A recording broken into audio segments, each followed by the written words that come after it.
Muchas gracias, señor presidente. Bueno, algunos de ustedes recordarán que precisamente al final de la legislatura pasada, cuando yo me incorporé, ya dije que esta ley que hoy pedimos derogar es una ley infame, es una ley aberrante, que ofende a la decencia. Y es que no es misión de ningún gobierno recuperar ningún tipo de memoria, por muy democrática que ustedes la quieran llamar.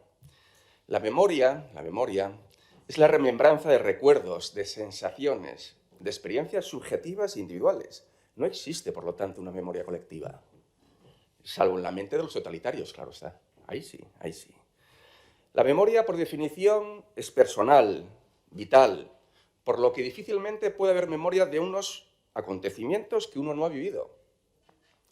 Por lo tanto, memoria solo pueden tener aquellos que fueron testigos de los hechos luctuosos que sucedieron hace casi hoy 100 años y de los cuales ya no queda nadie vivo. Y de lo que procedería a hablar es de historia, pero de historia con mayúsculas, de la búsqueda de la verdad, aunque duela, y no coincida con sus prejuicios ideológicos. Y es que la historia debe quedar al margen de la política, debe quedar para los historiadores, para los investigadores, lejos de la contienda partidista.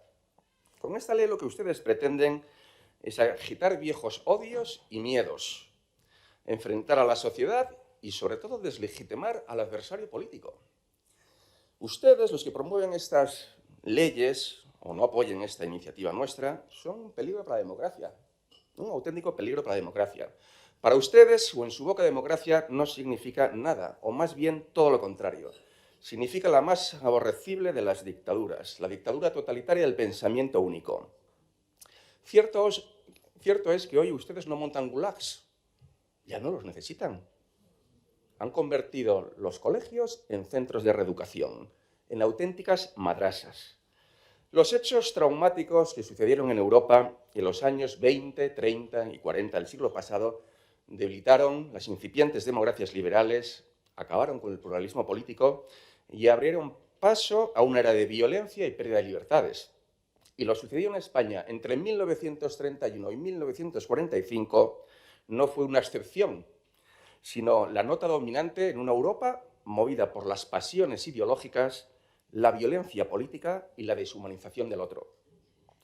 A lo largo de los 5 años de historia de la triste de la Segunda República, los diferentes gobiernos no fueron capaces de garantizar la paz social, de legislar para todos o de incorporar a la democracia a quienes soñaban con dictaduras del proletariado, revoluciones o gobiernos autoritarios. Es cierto que la represión en la retaguardia en ambos lados, en ambos bandos, se cobró decenas de miles de víctimas y el terror se dirigió contra miembros de asociaciones sociales, políticas, juveniles o religiosas, y también contra miles de españoles que nunca llegaron a empuñar las armas y que fueron asesinados simplemente en razón de su posición social, de sus creencias, de sus afinidades ideológicas o incluso de querellas personales. Y un pasado tan complejo requiere de aproximaciones plurales, desapasionadas. Y lo que es cierto es que nunca ha habido un relato consensuado sobre la Segunda República, la Guerra Civil y el régimen de Franco, ni entre los historiadores ni entre los ciudadanos. Y en una sociedad democrática y pluralista no se puede permitir que desde el poder político se fijen relatos cerrados, simplificadores o maniqueos. Una sociedad democrática y plural debe reconocer la complejidad y la dureza de su pasado, con el ánimo de comprender las razones que llevaron a los españoles de entonces a hacer lo que hicieron, y no conforme a conceptos o intereses de la política actual. Es la concordia, y no el revisionismo rencoroso, el que debe dar respuesta a los sufrimientos del pasado.